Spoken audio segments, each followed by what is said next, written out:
हो सकता है, क्योंकि प्रेम के पैदा होने की जो बुनियादी संभावना है, धर्मों ने उसकी ही हत्या कर दी है और उसमें ही जहर घोल दिया है। मनुष्य से भी ज्यादा प्रेम पशुओं और पक्षियों में और पौधों में दिखाई पड़ता है, जिनके पास न कोई संस्कृति है न कोई धर्म है। संस्कृत और सुसंस्कृत और सभ्य मनुष्यों की बजाय असभ्य और जंगल के आदमी में ज्यादा प्रेम दिखाई पड़ता है, जिसके पास न कोई विकसित धर्म है, न कोई सभ्यता है, न कोई संस्कृति है। जितना आदमी सभ्य, सुसंस्कृत और तथाकथित धर्मों के प्रभाव में मंदिरों और चर्चों में प्रार्थना करने लगता, उतना ही प्रेम से शून्य क्यों होता चला जाता? जरूर कुछ कारण है, और दो कारणों पर मैं विचार करना चाहता हूं। अगर वे ख्याल में आ जाएं तो प्रेम के अवरुद्ध स्रोत टूट सकते हैं और प्रेम की गंगा बह सकती है। वो हर आदमी के भीतर है, उसे कहीं से लाना नहीं है। प्रेम कोई ऐसी बात नहीं है कि कहीं खोजने जाना है उसे, वो है, वो प्राणों की प्यास है हर एक के भीतर, वो प्राणों की सुगंध है प्रत्येक के भीतर, लेकिन चारों तरफ से परकोटा है उसके और वो प्रकट नहीं हो पाती। सब तरफ पत्थर की दीवार है और वो झरने नहीं फूट पाते। तो प्रेम की खोज और प्रेम की साधना कोई पॉजिटिव, कोई विधायक खोज और साधना नहीं है कि हम जाएं और कहीं प्रेम सीख लें। एक मूर्तिकार एक पत्थर को तोड़ रहा था, कोई देखने गया था कि मूर्ति कैसे बनाई जाती है। उसने देखा कि मूर्ति तो बिल्कुल नहीं बनाई जा रही, सिर्फ छेनी और हथौड़े से पत्थर तोड़ा जा रहा है। तो उस आदमी ने पूछा कि आप क्या कर रहे हैं, मूर्ति नहीं बनाएंगे? मैं तो मूर्ति का बनना देखने आया हूं, आप तो सिर्फ पत्थर तोड़ रहे हैं। उस मूर्तिकार ने कहा कि मूर्ति तो पत्थर के भीतर छिपी है, उसे बनाने की जरूरत नहीं है, सिर्फ उसके ऊपर जो व्यर्थ पत्थर जुड़ा है उसे अलग कर देने की जरूरत है और मूर्ति प्रकट हो जाएगी। मूर्ति बनाई नहीं जाती, मूर्ति सिर्फ आविष्कृत होती है, डिस्कवर होती है, अनावृत होती है, उगाड़ी जाती है। मनुष्य के भीतर प्रेम छिपा है, सिर्फ उगाड़ने की बात है, उसे पैदा करने का सवाल नहीं है, अनावृत करने की बात है। कुछ है जो हमने ऊपर से ओढ़ा हुआ है, जो उसे प्रकट नहीं होने देता। एक चिकित्सक से जाके आप पूछें कि स्वास्थ्य क्या है, और दुनिया का कोई चिकित्सक नहीं बता सकता कि स्वास्थ्य क्या है। बड़े आश्चर्य की बात है, स्वास्थ्य पर ही तो सारा चिकित्सा शास्त्र खड़ा है, सारी मेडिकल साइंस खड़ी है, और कोई नहीं बता सकता कि स्वास्थ्य क्या है। लेकिन चिकित्सक से पूछें कि स्वास्थ्य क्या है, तो वो कहेगा बीमारियों के बाबत हम बता सकते हैं कि बीमारियां क्या हैं, उनके लक्षण हमें पता है, एक एक बीमारी का अलग अलग परिभाषा हमें पता है।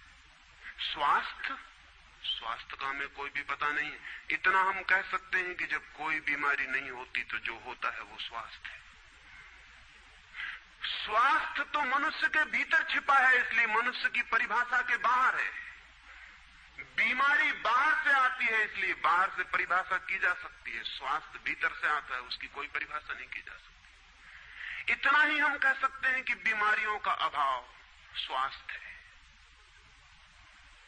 लेकिन ये स्वास्थ्य की कहां परिभाषा हुई? स्वास्थ्य के संबंध में तो हमने कुछ भी ना कहा कि बीमारियां नहीं है, तो बीमारियों के संबंध में कहा। सच ये है कि स्वास्थ्य पैदा नहीं करना होता, या तो छिप जाता है बीमारियों में, या बीमारियां हट जाती हैं तो प्रकट हो जाता है। स्वास्थ्य हम में है, स्वास्थ्य हमारा स्वभाव है। प्रेम हम में है, प्रेम हमारा स्वभाव है। इसलिए ये बात गलत है कि मनुष्य को समझाया जाए कि तुम प्रेम पैदा करो। सोचना यह है कि प्रेम पैदा क्यों नहीं हो पा रहा है, बाधा क्या है, अड़चन क्या है, कहां रुकावट डाल दी गई। अगर कोई भी रुकावट ना हो तो प्रेम प्रकट होगा ही। उसे सिखाने की और समझाने की कोई भी जरूरत नहीं है। अगर मनुष्य के ऊपर गलत संस्कृति और गलत संस्कार की धाराएं और बाधाएं न हो तो हर आदमी प्रेम को उपलब्ध होगा ही, ये अनिवार्यता है। प्रेम से कोई बच ही नहीं सकता, प्रेम स्वभाव है। गंगा बहती है हिमालय से, बहेगी गंगा, उसके प्राण है, उसके पास जल है, वो बहेगी और सागर को खोज ही लेगी। न किसी पुलिस वाले से पूछेगी, न किसी पुरोहित से पूछेगी कि सागर कहाँ है। देखा किसी गंगा को चौरस्ते पर खड़े होकर पूछते कि सागर कहाँ है? उसके प्राणों में है छिपी सागर की खोज और ऊर्जा है, तो पहाड़ तोड़ेगी, मैदान तोड़ेगी और पहुंच जाएगी सागर तक। सागर कितने ही दूर हो, कितना ही छिपा हो, खोज ही लेगी।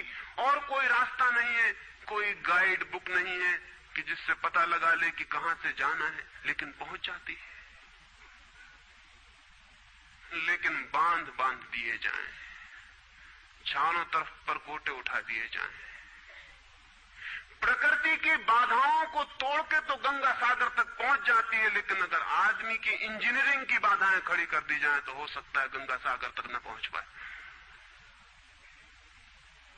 ये भेद समझ लेना जरूरी है। प्रकृति की कोई भी बाधा असल में बाधा नहीं है, इसलिए गंगा सागर तक पहुंच जाती है, हिमालय को काट के पहुंच जाती है। लेकिन अगर आदमी ईजाद करे, इंतजाम करे, तो गंगा को सागर तक नहीं भी पहुंचने दे सकता है। प्रकृति का तो एक सहयोग है, प्रकृति तो एक हार्मनी है।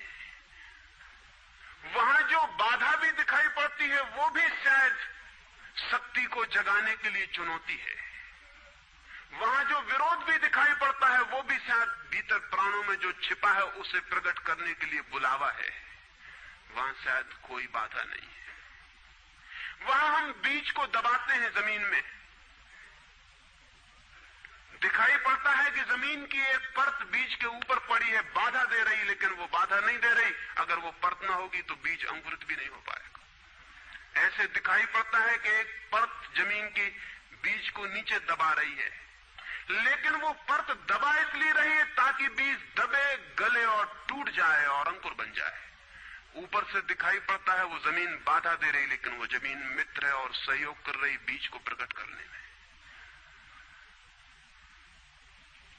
प्रकृति तो एक हार्मनी है, एक संगीतपूर्ण लयबद्धता है, लेकिन आदमी ने जो जो निसर्ग के ऊपर इंजीनियरिंग की है, जो जो उसने अपने यांत्रिक धारणाओं को ठोकने की और बिठाने की कोशिश की है, उससे गंगाएं रुक गई हैं, जगह जगह अवरुद्ध हो गई हैं। और फिर आदमी को दोष दिया जाता है। किसी बीज को दोष देने की जरूरत नहीं है। अगर वो पौधा न बन पाए तो हम कहेंगे कि जमीन नहीं मिली होगी, ठीक, पानी नहीं मिला होगा, ठीक, सूरज की रोशनी नहीं मिली होगी, ठीक। लेकिन आदमी के जीवन में खिल न पाए फूल प्रेम का तो हम कहते हैं तुम हो जिम्मेवार। और कोई नहीं कहता कि भूमि ना मिली होगी, ठीक, पानी ना मिला होगा, ठीक, सूरज की रोशनी ना मिली होगी, ठीक। इसलिए यह आदमी का पौधा अवरुद्ध रह गया, विकसित नहीं हो पाया, फूल तक नहीं पहुंच पाया। मैं आपसे कहना चाहता हूं कि बुनियादी बाधाएं आदमी ने खड़ी की हैं। प्रेम की गंगा तो बह सकती है और परमात्मा के सागर तक पहुंच सकती है। आदमी बना उस लिए है कि वो बहे और प्रेम बहे और परमात्मा तक पहुंच जाए, लेकिन हमने कौन सी बाधाएं खड़ी कर दी? पहली बात, आज तक मनुष्य की सारी संस्कृतियों ने सेक्स का, काम का, वासना का विरोध किया है। इस विरोध ने मनुष्य के भीतर प्रेम के जन्म की संभावना तोड़ दी, नष्ट कर दी। इस निषेध ने, क्योंकि सच्चाई यह है कि प्रेम की सारी यात्रा का प्राथमिक बिंदु काम है, सेक्स है। प्रेम की यात्रा का जन्म गंगोत्री, जहां से गंगा पैदा होगी प्रेम की, वो सेक्स है, वो काम है। और उसके सब दुश्मन है, सारी संस्कृतियां और सारे धर्म और सारे गुरु और सारे महात्मा। तो गंगोत्री पर ही चोट कर दी, वहीं रोक दिया। पाप है काम, अधम है काम, जहर है काम। और हमने सोचा भी नहीं कि काम की ऊर्जा ही, सेक्स एनर्जी ही अंततः प्रेम में परिवर्तित होती और रूपांतरित होती। प्रेम का जो विकास है